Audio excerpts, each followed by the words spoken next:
Chhattisgarh BJP की सियासत में बृजमोहन अग्रवाल का नाम और कद किसी से छुपा नहीं है, मगर बीते दिनों में जो घटनाक्रम हुआ इसके बाद ये कहा जा रहा है कि कई सालों तक सियासत की बुलंदियों पर रहने वाले बृजमोहन अग्रवाल अब ढलान पर पहुंच चुके हैं।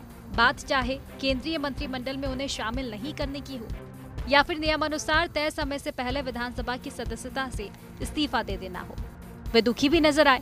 बृजमोहन अग्रवाल ने खुद कहा कि बहुत दुखी और भारी मन से इस्तीफा दे रहे हैं। अब इस बात की चर्चा तेज हो चली है कि बृजमोहन अग्रवाल के बदले मंत्रिमंडल में किसे शामिल किया जाएगा, उनका उत्तराधिकारी कौन होगा। बात मंत्री पद के दावेदारों की करें तो राजेश मूणत, अमर अग्रवाल, अजय चंद्राकर, धर्मलाल कौशिक, पुन्नूलाल मोहिले का नाम भी चर्चा में है। तो वहीं विधानसभा में उत्तराधिकारी के तौर पर टिकट के दावेदार संजय श्रीवास्तव, सच्चिदानंद उपासने, केदारनाथ गुप्ता, अमित साहू, देवजी भाई पटेल, प्रेम प्रकाश। बृजमोहन अग्रवाल की उपेक्षा और उनके उत्तराधिकारी की रेस पर कांग्रेस तंज कस रही है, तो भाजपा इस पर पलटवार कर रही है। बृजमोहन अग्रवाल जी इस्तीफा दिए कहाँ हैं? वो तो सिर्फ विधायक पद से इस्तीफा दिए, मंत्री आज भी बने हुए हैं। बृजमोहन अग्रवाल जी प्रदेश के एक पुराने और वरिष्ठ नेता है। उसकी राजनीति को हाशिए पर लाना भारतीय जनता पार्टी ने शुरुआत कर दी है। अगर प्रमोशन होता है तो अपने विधायकी पद के साथ मंत्री पद को भी इस्तीफा दे देना चाहिए। वो मुख्यमंत्री के ऊपर छोड़ रहे हैं, मतलब सीधा सीधा है कि बृजमोहन अग्रवाल जी ने मुख्यमंत्री और सरकार को कटघरे में खड़े कर दिए। श्री विष्णुदेव साय जी का ये विशेषाधिकार है और जो होगा छत्तीसगढ़ के बेहतर की दृष्टि से ही होगा। पार्टी फोरम के साथ बैठ करके सारे निर्णयों को लिया जाएगा। सूबे की सियासत में जिस तेजी से बृजमोहन अग्रवाल के नाम पर चर्चाओं का बाजार गर्म है, उससे तो यही लगता है कि महज विधानसभा की सदस्यता से इस्तीफा देने से मामला उतना आसान नहीं दिख रहा है जितना दिखाने की कोशिश की जा रही है। बहरहाल देखना होगा कि सियासत का अंत कहां तक होता है। कैमरामैन गणेश निषाद के साथ स्टेट है निधि प्रसाद की रिपोर्ट।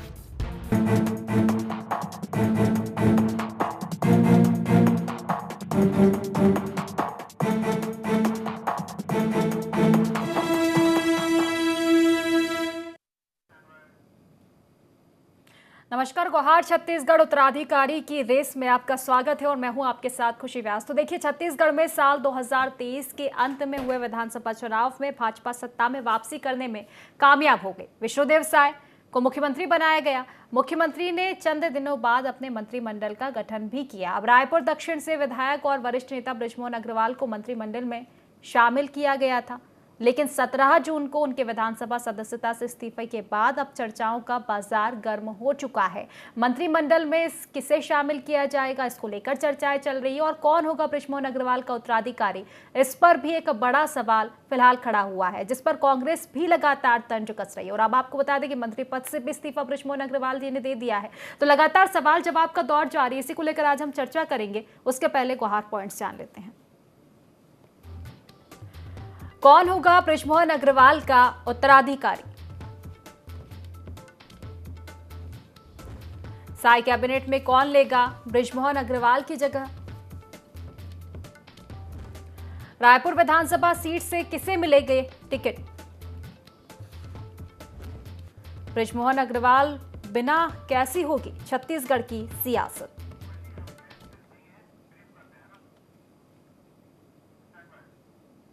तो इन्हीं सब बिंदुओं को लेकर आज हम चर्चा करेंगे। तो देखिए, बृजमोहन अग्रवाल एक कद्दावर नेता, 8 बार के विधायक रह चुके हैं।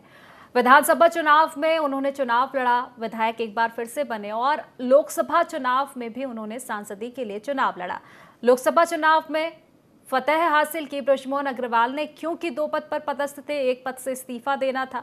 मंथन के बाद इस्तीफा दिया गया है। बृजमोहन अग्रवाल ने पहले विधायक पद से इस्तीफा दिया 17 जून को, आज मंत्री पद से भी उन्होंने इस्तीफा सौंप दिया है। यानी कि राज्य की राजनीति का जो सफर बृजमोहन अग्रवाल का था वो खत्म हो चुका है। अब केंद्र की राजनीति में पहुंच चुके हैं बृजमोहन अग्रवाल।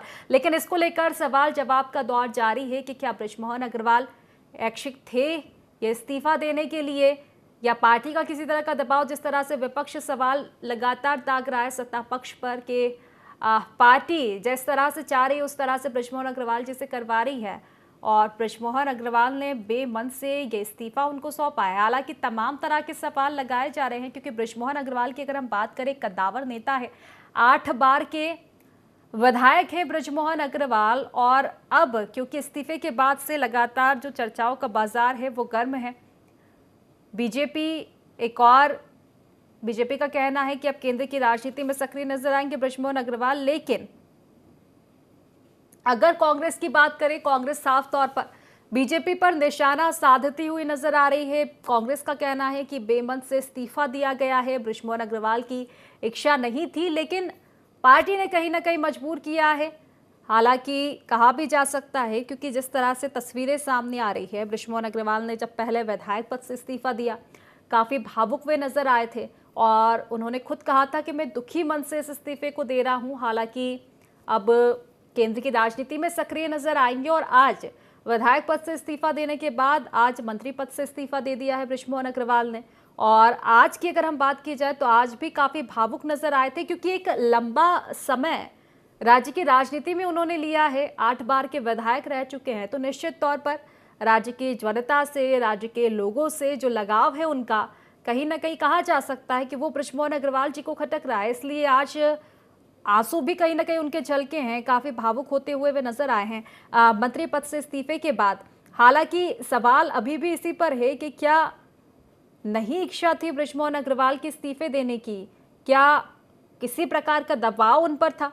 और इन तमाम सवालों को लेकर, इन तमाम मुद्दों को लेकर अगर बात करें हम, सत्ता पक्ष या विपक्ष दोनों ही आमने सामने है। लगातार कांग्रेस तंज कस रही है, बल्कि देखा जाए तो कांग्रेस ने ऑफर तक दिया था बृजमोहन अग्रवाल जी को जब उन्होंने विधायक पद से इस्तीफा दिया था। तो तमाम तरह के सवाल हैं, इन सवालों को लेकर ही आज हमारी चर्चा रहेगी।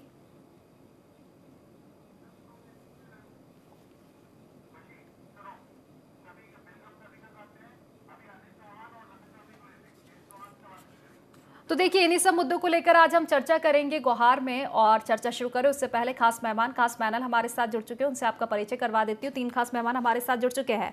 अनिल चौहान जी, कांग्रेस प्रवक्ता, हमारे साथ जुड़ चुके हैं। केएस चौहान जी, बीजेपी प्रवक्ता, थोड़ी ही देर में हमारे साथ जुड़ेंगे। और लखन चौधरी जी, राजनीतिक विशेषज्ञ, भी हमारे साथ जुड़ चुके हैं। तो अनिल जी, सबसे पहले आप ही के पास आना चाहूंगी। देखिए, जिस तरह से फिलहाल एक सियासत छत्तीसगढ़ में देखने को मिल रही है, या फिर कह दें कि आरोप प्रत्यारोप के दौर देखने को मिल रहे हैं, तंज आप जिस तरह से बीजेपी पर कस रहे हैं, ये तो निश्चित था कि एक पद से इस्तीफा देना था बृजमोहन जी को। अब विधायक पद से इस्तीफा दिया है, मंत्री पद से इस्तीफा दिया है, तो कांग्रेस को आपत्ति क्यों तंज कसा जा रहा है? देखिए खुशी जी, जो तस्वीर बनकर आई है उसमें एक बात स्पष्ट रूप से आई है कि 2 दिन पहले विधायक पद से इस्तीफा, जबकि आप एक चीज पर गौर करिएगा कि कॉन्स्टिट्यूशन क्या कहता है। उस व्यक्ति को राज्य में मंत्री बने रहने का अधिकार है जो या तो विधायक हो या अपेक्षित हो कि वो विधायक पद पर 6 महीने के अंदर चुना जाएगा। ये अपेक्षित तो हो नहीं सकता था क्योंकि उन्होंने इस्तीफा दे दिया था।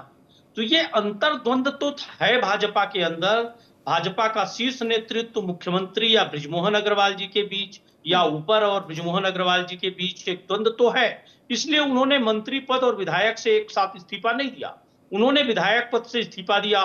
फिर इनको विश्लेषकों ने बताया कि जब आप विधायक पद से इस्तीफा दे रहे हैं तो आप कैसे मंत्री रह सकते हैं स्टेट में, आपको छोड़ना होगा।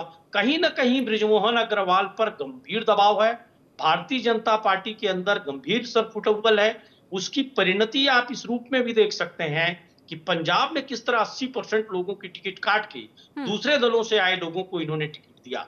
161 प्रत्याशी भारतीय जनता पार्टी ने लगभग इस लोकसभा चुनाव में उन लोगों को टिकट दिया जो भाजपा के थे ही नहीं, अभी दूसरे दलों से आए थे या कहीं दूसरी जगह से आए थे। ये कहीं ना कहीं भारतीय जनता पार्टी के कैडर को गंभीर रूप से निराश कर रहा है और इनके बीच एक अंतर्द्वंद चल रहा है जो लगभग सतह पे आ रहा है। बृजमोहन अग्रवाल या इस तरह की जो भी कहना चाहिए कि कहीं ना कहीं लोकप्रिय होने को होते हैं कोई भाजपा के नेता, तो शीर्ष नेतृत्व इनको क्यों कुचलता है, क्यों इनको घर बिठाता है या क्यों इनसे द्वंद्व चालू हो जाता है। आज बृजमोहन अग्रवाल जी भले मुंह से कुछ ना बोल पाए लेकिन उनके आंसुओं ने कहानी बयान कर दी है। तो कहीं ना कहीं भारतीय जनता पार्टी में दमन का गंभीर चक्र चल रहा है। आरएसएस भी उस दर्द को झेल रही है क्योंकि मोदी और शाह की जोड़ी उनकी बात भी नहीं सुन रही है। मोहन भागवत जी को कहना पड़ जा रहा है कि आप मणिपुर संभालिए, लॉ एंड ऑर्डर संभालिए, इतना उन्माद और अहंकार अच्छा नहीं है। तो आज भाजपा में सब कुछ ठीक तो नहीं चल रहा है। खुशी जी, और जिस तरह से संवैधानिक व्यवस्थाओं को भी ये गौण करने का प्रयास करते हैं, वो बेहद चिंता का विषय है, क्योंकि संवैधानिक मूल्यों को, या कहना चाहिए कि जो एक स्वस्थ लोकतंत्र के लिए परंपराएं हैं, उसका दमन हो रहा है। आप कानून व्यवस्था देखिए, इनसे प्रदेश में नहीं संभल रही है। ऐसा महसूस हो रहा है प्रदेश में जैसे कोई सरकार ही ना हो। चाहे बलौदा बाजार की घटना देखिए, बेमेतरा की देखिए, बिलासपुर में रोशन ध्रुव की हत्या देखिए, बढ़ते अपराध देखिए, चारों तरफ निराशा का वातावरण है। कहीं ना कहीं सामाजिक और धार्मिक संघर्ष की स्थिति प्रदेश में पैदा हो रही है। ये भाजपा की देन है। तो भारतीय जनता पार्टी इन मामलों में पूरी तरह फेल हो चुकी है। चलिए ठीक है, केएस चौहान जी से प्रतिक्रिया ले लेती हूँ मैं इसी को लेकर। केएस चौहान जी, क्या वाकई जिस तरह से अनिल जी कह रहे हैं कि एक दमन का चक्र पार्टी में चल रहा है, या फिर ये कहें कि आला कमान ने निश्चित रूप से कुछ मंथन करके ये फैसला लिया है? क्योंकि बृजमोहन अग्रवाल जी को हम देखें, पहले विधायक पद से जब इस्तीफा दिया भावुक नजर आए, बल्कि आज मंत्री पद से इस्तीफे के देने के बाद तो काफी भावुक नजर आए हैं, बल्कि आंसू भी उनके छलके हैं। तो कहीं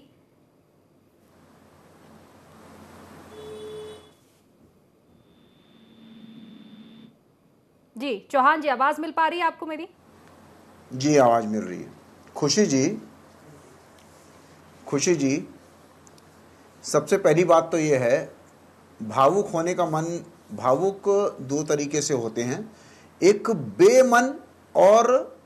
बेमन से भावुक होना और दुखी मन से भावुक होना, ये दोनों में फर्क होता है। ये जो हमारे बृजमोहन अग्रवाल जी हैं, वो दुखी मन से भावुक हो रहे हैं, बेमन से भावुक नहीं हो रहे हैं। अगर जैसे हमारे नरेंद्र मोदी जी जब वो गुजरात छोड़ रहे थे तो वो भी दुखी मन से भावुक हुए थे, और बेमन से आप भावुक हो रहे हैं। आप एक्चुअली क्या होता है, और दूसरा आपने बोला कि दबाव, तो भारतीय जनता पार्टी के कार्यकर्ता, भारतीय जनता पार्टी के पदाधिकारी दबाव में नहीं, प्रभाव में राजनीति करते हैं। तीसरी बात आपने बोली कि उत्तराधिकारी, तो उत्तराधिकारी नहीं, सेवक कौन होगा उस रायपुर की दक्षिण सीट का, ये हमारे को चूज करना है। रही बात बृजमोहन अग्रवाल जी की, तो बृजमोहन अग्रवाल जी को जो सेवा सिर्फ एक सीमित राज्य में थी, अब वो सेवा देंगे अपनी देश में, क्योंकि वो एक बहुत ही मंझे हुए नेता हैं, लीडर हैं।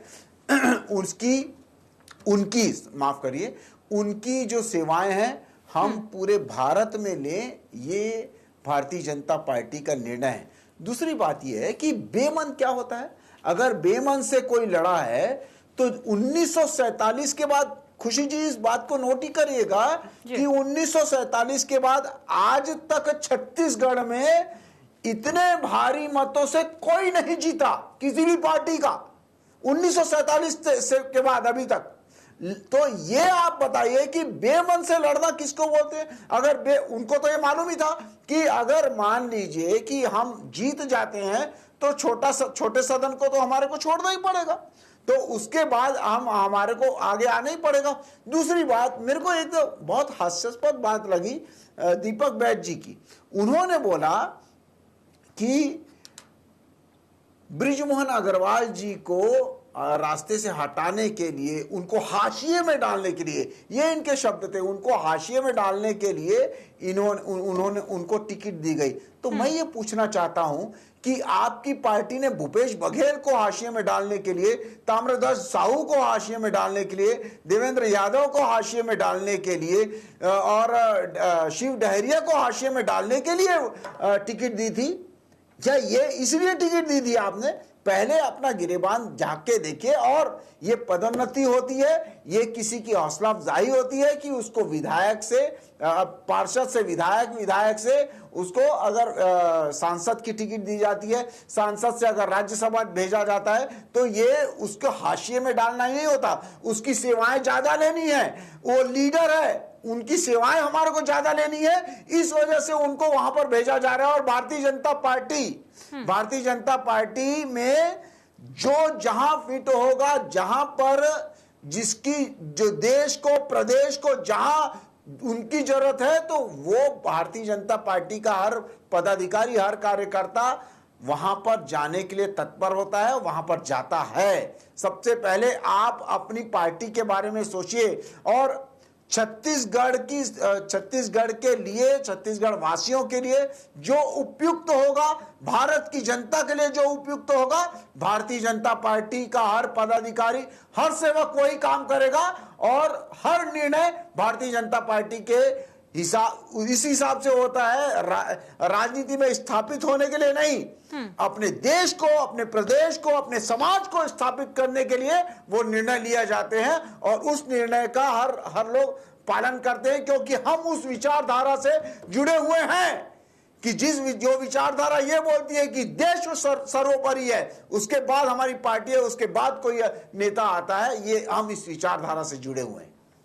चलिए ठीक है, प्रतिक्रिया ले लेती हूँ लखन चौधरी जी से। लखन जी देखिए, जिस तरह की चीजें चल रही हैं, कद्दावर नेता हैं बृजमोहन अग्रवाल जी, 8 बार के विधायक रह चुके, इस बात को नकारा नहीं जा सकता कि एक काफी दिग्गज, काफी कद्दावर नेता है, लेकिन अब केंद्र में जा रहे हैं। एक तरफ देखा जाए तो केंद्र में अगर वो जाते हैं तो कहीं ना कहीं छत्तीसगढ़ की जो छवि है उसका भी एक अच्छा असर देखने को मिलेगा, क्योंकि एक कद्दावर नेता अगर केंद्र में जाएगा तो एक अलग फर्क देखने को मिलेगा। लेकिन जिस तरह से विपक्ष तंज कस रहा है कि पार्टी आला कमान ने कहीं ना कहीं दबाव बनाया है, और जिस तरह से अभी दीपक बैज जी का भी हम बयान सुन रहे थे, क्या ऐसी स्थिति आप देख पा रहे हैं? जी देखिए, मुझे लगता है कि इस मसले पर कांग्रेस को कुछ बोलने का नैतिक अधिकार नहीं है। देखिए, ये हर पार्टी का अपना एक मसला होता है और किसको आगे बढ़ाना है, किसको कौन से पद में रखना है, कहाँ कैसे एडजस्ट करना है, ये सब पार्टी लाइन तय करती है। देखिए, कांग्रेस में भी ये सब होता है, ऊपर से जैसा नेतृत्व चाहता है वो सारी चीजें होती है। और रही बात बृजमोहन अग्रवाल के कद की, प्रमोशन डिमोशन की, तो देखिए ये कोई चर्चा का विषय नहीं है। बृजमोहन अग्रवाल का कद कितना बड़ा है, ऊंचा है, सब जानते हैं और ये तो उसी दिन से तय था। देखिए, बृजमोहन अग्रवाल का जो है सांसद बनना और केंद्र में जाना तो ये उसी दिन तय था, जिस दिन रायपुर लोकसभा से उनको टिकट देने की बात कही गई, तय हो गया। ये तो तय था कि इतने जो है मतों से उनका जीतना भी तय था। भाई, जब बृजमोहन अग्रवाल एक ऐसी शख्सियत है जिसको जहां से भी टिकट दिया जाएगा, उतारा जाएगा, तो वो हारने का सवाल ही नहीं उठता। तो इसलिए उसी दिन तय हो गया था कि बृजमोहन अग्रवाल की जो सियासत है, जो राजनीति है, अब राज्य में नहीं रहेगी और केंद्र की राजनीति अब होने वाली है। और उनको देखिए, इसको अब प्रमोशन कहें या डिमोशन कहें, ये एक अलग मसला हो सकता है, उस पर एक अलग विवाद हो सकता है। कई बार ऐसा होता है कि राज्य की जो राजनीति होती है वो कई लोगों के लिए अच्छी सूट करती है, फायदेमंद मानी जाती है यदि मिनिस्टर है, और इसलिए तो सांसदों को सीएम बनाकर वापस भेजा जाता है। चाहे रमन सिंह का भी मामला देख लीजिए या किसी का भी। और कई बार ऐसा होता है कि जब राज्य में कोई बड़ा पद नहीं है, मंत्रिमंडल में स्थान नहीं है, तो सांसद ही बड़ी मानी जाती है। तो देखिए, इसका जो निर्णय है वो जो है भाजपा कर रही है। लेकिन एक बात है कि पिछले कुछ दिनों से इस बात को लेकर कयास लग रहा था कि बृजमोहन अग्रवाल जाएंगे या नहीं जाएंगे, रहेंगे नहीं रहेंगे। लेकिन मुझे लगता है कि बृजमोहन अग्रवाल जी का जाना ये तय था, भले ही वो चाह रहे थे, चाहे वो किसी भी मन से हो, चाहे बेमन से हो, दुखी मन से हो या खुशी मन से हो, जो भी हो।